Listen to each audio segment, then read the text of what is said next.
कामयाब कलम news channel में आपका स्वागत है। भारत माता की। Air chief marshal AP Singh, chief of air staff, air marshal Nagesh Kapoor, OC&C south western air command, lieutenant general Dheeraj Seth, GOC&C southern command, commander Sudeep Malik, NOIC Gujarat, Shri Anant Kumar DIG Vaishya, commandant Shri Sandeep Safiya, COICGS Jakhau, और यहाँ मौजूद हमारे सभी आर्म फोर्सेस, कोस्ट गार्ड और BSF के जाबाज ऑफिसर्स और बहादुर जवानों। साथियों, ये आज आपके बीच में आया हूं तो आपका अभिनंदन करने के लिए आया। ऑपरेशन सिंदूर में सचमुच आप लोगों ने करिश्माई काम किया है। भारत का मस्तक सारी दुनिया में आपने ऊंचा किया है, इसलिए मैं आप सबके बीच आया। इसलिए ऑपरेशन सिंदूर के दौरान जो हमारे सैनिक अथवा हमारे सिविलियंस जो ही शहीद हुए हैं, सबको मैं नमन करता हूं, और जो हमारे बहादुर जवान घायल हुए हैं उनके शीघ्र स्वस्थ होने की भी मैं ईश्वर से मैं कामना करता हूं। आप जानते हैं कि हमारे देश की मजबूत भुज में आप सबके बीच आकर मुझे स्वाभाविक रूप से गौरव की अनुभूति हो रही है, और यह भुज 1965 में पाकिस्तान के खिलाफ हमारी जीत का भी साक्षी रहा है, और यह भुज 1971 में पाकिस्तान के खिलाफ हमारी जीत का भी यह साक्षी रहा है, और आज एक बार फिर यह भुज पाकिस्तान के खिलाफ हमारी जीत का साक्षी बना है। इसकी मिट्टी में देशभक्त की खुशबू है, और यहाँ के जवानों में भारत की सुरक्षा का एक अडिग संकल्प भी है। मैं आप सभी एयर वॉरियर्स, समस्त आर्म्ड फोर्सेस और अपने BSF के सभी जाबाजों का यहाँ पुनः अभिनंदन करता हूँ।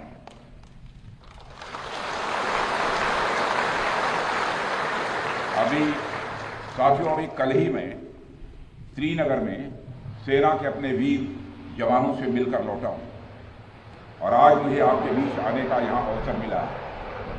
कल मैं भारत के उत्तरी भाग में जवानों से मिला, और आज मैं भारत के पश्चिमी भाग में अपने एयर वॉरियर्स और अन्य जवानों से भी यहाँ मिल रहा हूँ।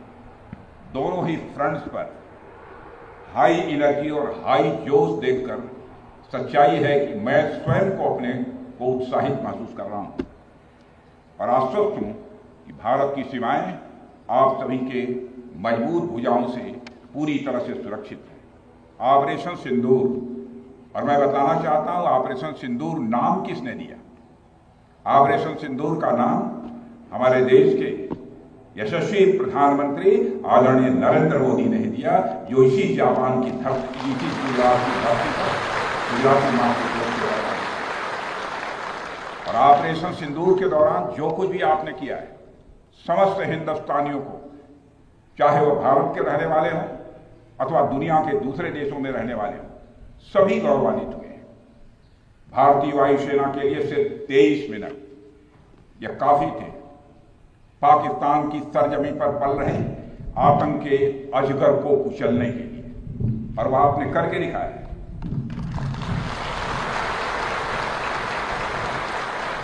और मैं यह कहूं तो यह कहना गलत नहीं होगा, जितनी देर में लोग नाश्ता पानी निपटाते हैं उतनी देर में आपने दुश्मनों को निपटा दिया।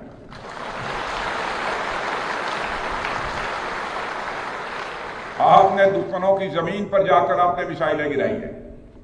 उसकी गूंज केवल भारत की सीमाओं तक ही सीमित नहीं रही है, बल्कि सारी दुनिया ने सुना है मेरे दोस्तों, सारी दुनिया ने सुना। और वास्तव में वह गूंज सिर्फ मिसाइल्स की ही नहीं थी, वह गूंज थी आपके शौर्य की और भारत के सेना के जवानों के पराक्रम की। ऑपरेशन सिंदूर में भारतीय वायुसेना ने जो प्रभावी भूमिका निभाई है, उसकी सराहना इस देश में ही नहीं बल्कि दुनिया के दूसरे देशों में भी हो रही है। आपके इस ऑपरेशन में न केवल दुश्मनों को डोमिनेट किया है आपने, बल्कि उन्हें डेसिमेट करने में भी कामयाबी हासिल की है। आतंकवाद के खिलाफ चलाए गए इस अभियान को नेतृत्व हमारी एयरफोर्स ने ही किया, और हमारी एयरफोर्स एक ऐसी स्काई फोर्स है जिसने अपने शौर्य, पराक्रम और प्रताप से आसमान की नई और बुलंद ऊंचाइयों को भी छू लिया है। मैं chief air marshal AP Singh को भी इसके लिए मैं बधाई देना चाहता हूं, उनके पूरे ऑफिसर्स, उनके पूरे टीम, उनके सारे जवानों को भी मैं बधाई देता हूं। और साथियों, कोई छोटी बात नहीं है कि हमारी एयरफोर्स की पहुंच पाकिस्तान के हर कोने तक है, और यह बात पूरी तरह से साबित हो चुकी है तो हमारी तीनों फोर्सेस की, लेकिन आज एयरबेस पर आए हूं इसलिए मैं इसकी चर्चा कर रहा हूं। और आज स्थिति यह है कि भारत के फाइटर प्लेन बिना सरहद पार किए ही यहीं से उनके हर कोने तक सीधा प्रहार करने में पूरी तरह से सक्षम है। और पूरी दुनिया ने देख लिया है कि कैसे आपने पाकिस्तान की धरती पर मौजूद आतंकवाद के 9 ठिकानों को ध्वस्त कर दिया। बाद में की गई कार्रवाई में उनके अनेक एयरबेस भी तबाह कर दिए गए। ऑपरेशन सिंदूर के दौरान इंडियन एयरफोर्स ने केवल पराक्रम ही नहीं दिखाया है, बल्कि पूरी दुनिया के सामने प्रमाण भी दिया है। प्रमाण इस बात का कि अब भारत की युद्ध नीति और टेक्नोलॉजी यानी तकनीक भी दोनों बदल चुकी है। आपने प्रधानमंत्री मोदी जी के नेतृत्व में नए भारत का संदेश पूरी दुनिया तक इस बार पहुंचा दिया है।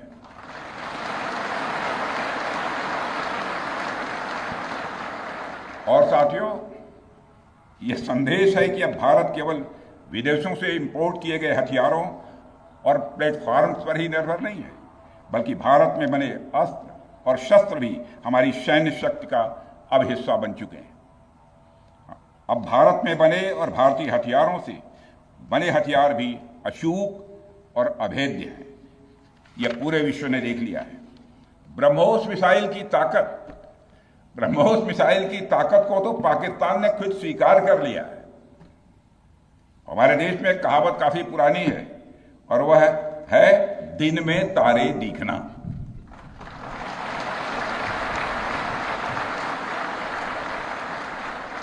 मगर भारत में बनी ब्रह्मोस मिसाइल ने पाकिस्तान को रात के अंधेरे में दिन का उजाला दिखा दिया है।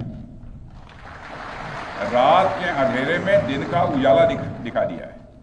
भारत के जिस एयर डिफेंस सिस्टम की तारीफ हर तरफ हो रही है, उसमें डीआरडीओ द्वारा बनाए गए आकाश और अन्य राडार सिस्टम की जबरदस्त भूमिका रही है। साथियों, कई स्थानों पर हमारे नागरिक दुश्मन के ड्रोन आते देख भाग नहीं रहे थे, बल्कि हमारे एयर डिफेंस सिस्टम के हाथों उनको मार गिराने की वीडियो बना रहे थे।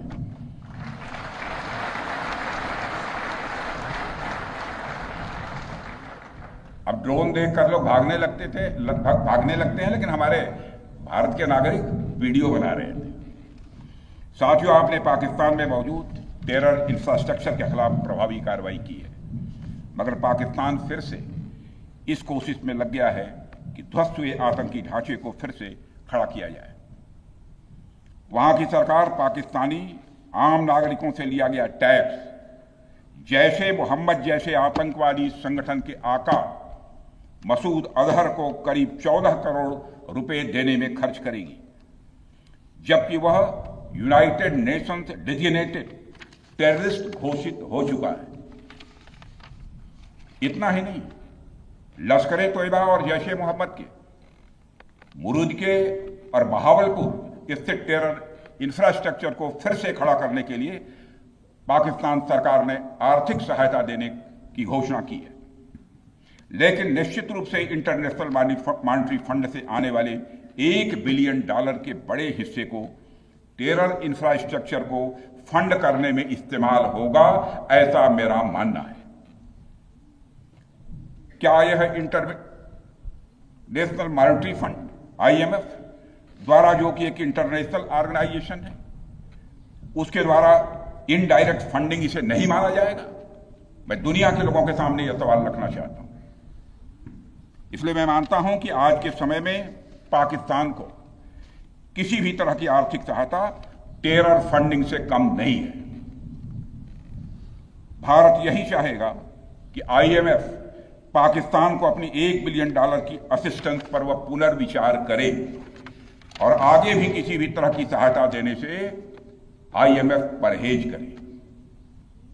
भारत नहीं चाहता जो फंडिंग हम IMF को करते हैं वह डायरेक्ट या इनडायरेक्ट किसी भी तरीके से पाकिस्तान या किसी भी देश में टेरर इंफ्रास्ट्रक्चर को बनाने में वह इस्तेमाल की जाए। हम नहीं चाहते। साथियों, अब यह स्पष्ट हो गया है कि पाकिस्तान में आतंकवाद और वहां की सरकार का चोली दामन का संबंध है। स्टेट और नॉन स्टेट एक्टर के बीच का नकाब अब पूरी तरह से उतर चुका है। अतः इस परिस्थिति में यदि वहां परमाणु अस्त्र, एटॉमिक वेपन रहते हैं तो इस बात की संभावनाओं को भविष्य में नकारा नहीं जा सकता कि कभी वो आतंकवादी तत्वों के हाथों में चले जाएं। ये सिर्फ भारत के लिए नहीं बल्कि पूरी दुनिया के लिए और पाकिस्तान की आम जनता के लिए भी एक गंभीर खतरे की बात होगी। सारे विश्व और खासकर पाकिस्तान की आवाम को यह समझना होगा कि वो कितने बड़े खतरे के मुकाम पर बैठे हैं। वो एक ऐसे बारूद की ढेर पर बैठे हैं जिसके चारों तरफ माचिसों आपस में लड़ते हुए लोग हैं। इस हालात के लिए पाकिस्तान की फौज को संदेश देना चाहूंगा, कागज का है लिबास, कागज का है लिबास, चिरागों का शहर है, चलना संभल संभल के क्योंकि तुम नशे में हो।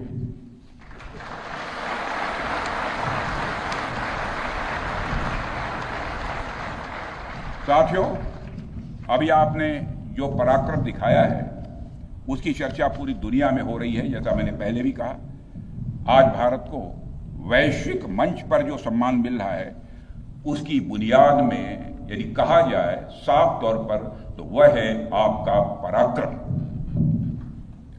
और यही कारण है कि भारत का बच्चा बच्चा आपको अपना आइडल मानता है, बच्चा बच्चा आपको अपना आदर्श मानता है। आपने पूरे देश को यकीन दिलाया है कि नया भारत अब सहन नहीं करता बल्कि वह पलटकर जवाब देता है।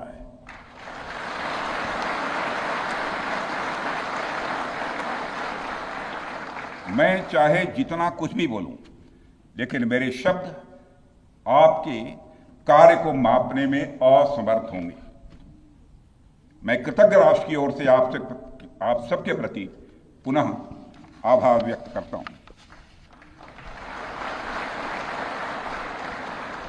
साथियों, अब आतंकवाद के विरुद्ध लड़ाई केवल सुरक्षा का विषय नहीं बल्कि नेशनल डिफेंस डॉक्ट्रिन का यह हिस्सा बन चुकी है। हम आपके साथ मिलकर इस प्रॉक्सी और हाइब्रिड वॉरफेयर को जड़ से समाप्त करेंगे। रक्षा मंत्री होने के नाते यह संकल्प मैं दोहराना चाहता हूं। अब हमारा भारत पहले का भारत नहीं है। प्रधानमंत्री के नेतृत्व का यह नया भारत का जन्म हो चुका है। मेरे बहनों भाइयों, हम हमारे आराध्य श्री राम के उस मार्ग का अनुसरण करते हुए आगे बढ़ रहे हैं जिसमें वह आसुरी शक्तियों के विनाश का प्रण लेते हैं। निश्चरहीन करौं मही भुज उठाई पण कीन, अर्थात जिस प्रकार भगवान राम ने अपनी भुजाओं को उठाकर धरती को राक्षस विहीन करने का प्रण लिया था, ठीक उसी प्रकार श्री राम के आदर्शों का पालन करते हुए हमने भी आतंकवाद को जड़ से समाप्त करने का संकल्प लिया है।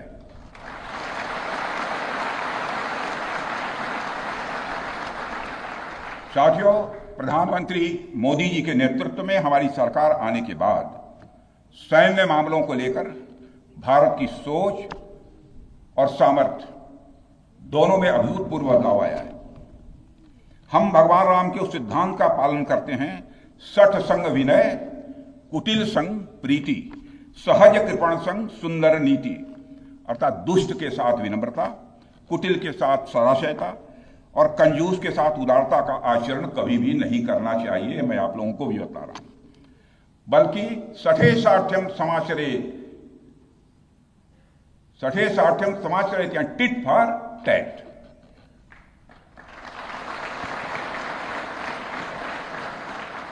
साथियों, ऑपरेशन सिंदूर ने यह स्पष्ट संदेश दे दिया है कि हमने शांति के लिए जितना अपना दिल खोल कर रखा है, शांति को नष्ट करने वालों के विरुद्ध उतना ही अपना हाथ भी खोल कर रखा है।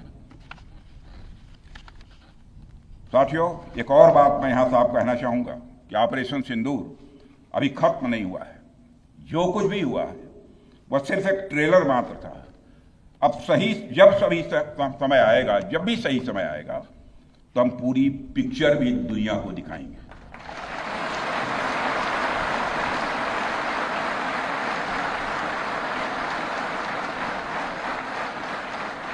साथियों, आप सब तो जानते ही होंगे कि भारत में जब भी कोई उपद्रवी तत्व होता है जिसको लेकर यह आशंका रहती है कि यह भविष्य में कुछ उपद्रव कर सकता है, तो उसको मजिस्ट्रेट एवं पुलिस द्वारा गुड बिहेवियर के प्रोबेशन पर रखा जाता है।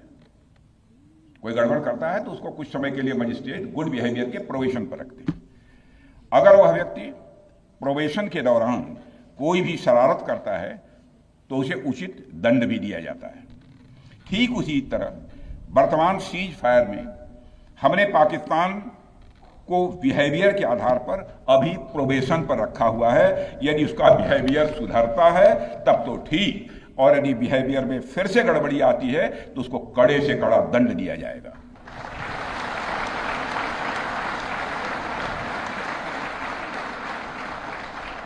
मैं फिर से इसे दोहराना चाहता हूं, अभी भारत ने पाकिस्तान को प्रोबेशन पर रखा है। वैसे भी माननीय प्रधानमंत्री ने हाल ही में एक बात बहुत साफ कही है कि आतंक प्रहार अब न्यू नॉर्मल है, यह न्यू इंडिया का न्यू नॉर्मल है। अब हमने साफ कर दिया है कि हमारी संप्रभुता को यदि कोई नुकसान पहुंचाएगा तो अब प्रहार भी झेलेगा। आतंकवाद का हम लाउडर और स्ट्रांगर जवाब देने के लिए तैयार हैं। साथियों, मैं जब देश के अलग अलग हिस्सों में जाता हूं तो एक बात हर जगह सुनने को मिलती है कि हमें हमारी सेनाओं पर गर्व है, और क्यों न हो।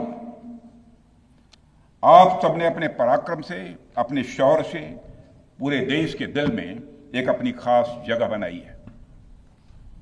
लेकिन क्या सिर्फ गर्व और सम्मान ही काफी है? मेरा मानना है नहीं। साथियों, कुछ साल पहले हम दुनिया से हथियार खरीदते थे, आज हम खुद बना रहे हैं बहुत सारे हथियार, कुछ लेते भी हैं। Artillery systems, radar systems, missile shields, drones और काउंटर ड्रोन्स जैसे साजो सामान आज हम भारत में ही मैन्युफैक्चर कर रहे हैं। हम इंपोर्टर से एक्सपोर्टर बन रहे हैं, और यह केवल शुरुआत भी है, केवल शुरुआत भर है। मैं आप सबको एक बार फिर ऑपरेशन सिंदूर की सफलता पर तहे दिल बधाई देता हूं, और मैं बस इतना कहूंगा कि आपके पराक्रम ने यह दिखा दिया है कि यह वो सिंदूर है, यह वो सिंदूर है जो श्रृंगार का नहीं बल्कि शौर्य का प्रतीक है। यह वह सिंदूर है जो सौंदर्य का नहीं बल्कि संकल्प का प्रतीक है। यह सिंदूर खतरे की वह लाल लकीर है, यह सिंदूर खतरे की वह लाल लकीर है जो भारत ने अब आतंकवाद के माथे पर खींच दी है। मैं इस अवसर पर साथियों आप सभी के साथ साथ देश की जनता का भी आभार प्रकट करता हूं। भारत की जनता ने एकजुटता और समझदारी का परिचय देते हुए आप सभी का, सरकार का, यानी पूरे देश का सहयोग किया है। इस लड़ाई में न केवल सरकार, आर्म्ड फोर्सेस और सुरक्षा सभी नागरिक एकजुट थे और मैं कह सकता हूं कि भारत का हर नागरिक इसमें सिपाही की तरह भागीदार था। मैं देश की उन माताओं को भी प्रणाम करना चाहता हूं जिनकी कोख से आप जैसे बहादुरों ने जन्म लिया है।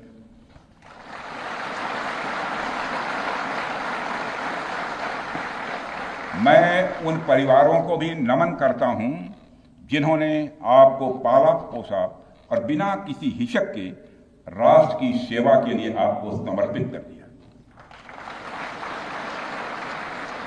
और मैं आपको आश्वासन देता हूं, सरकार और देश की जनता हर कदम पर, हर स्थिति में आपके कंधे से कंधा मिलाकर आपके साथ खड़ी है।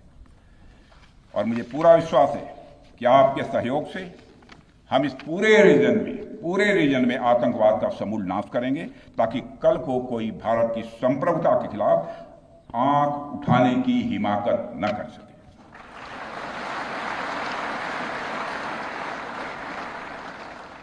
साथियों, मैं कहना चाहूंगा कि भारत की सेना जो अदम्य शौर्य दिखाया है और सरकार ने जो अद्भुत कूटनीतिक परिदृश्य बनाया है, मैं फिर से दोहराना चाहूंगा, भारत की सेना ने जो अदम्य शौर्य दिखाया है और सरकार ने जो अद्भुत कूटनीतिक परिदृश्य बनाया है, उसके आधार पर मेरे बहादुर जवानों, आप आश्वस्त रहिए कि भारत के भविष्य का सूर्य प्रखरता के साथ उदित होने वाला है और यह सब रात के टिमटिमाते हुए नक्षत्रों की तरह बुझने वाले हैं। इसलिए आज मैं कहने आया हूं, सेनानी करो प्रयाण अभय, सेनानी करो प्रयाण अभय, भावी इतिहास तुम्हारा है, सब नखत अमा के बुझते हैं, सारा आकाश तुम्हारा है। इन्हीं शब्दों के साथ पुनः आप सबके प्रति आभार व्यक्त करते हुए और साथ ही आपके सभी परिवार के सदस्यों के प्रति कृतज्ञता ज्ञापित करते हुए, उनके प्रति हृदय से सम्मान की अभिव्यक्ति करते हुए अपना निवेदन समाप्त करता हूं। बोलिए भारत माता की, भारत माता की, बोले सो निहाल। और तेज बोले सो निहाल। भारत माता की। इसी तरह की और खबरें देखने के लिए सब्सक्राइब करें कामयाब कलम न्यूज़ चैनल।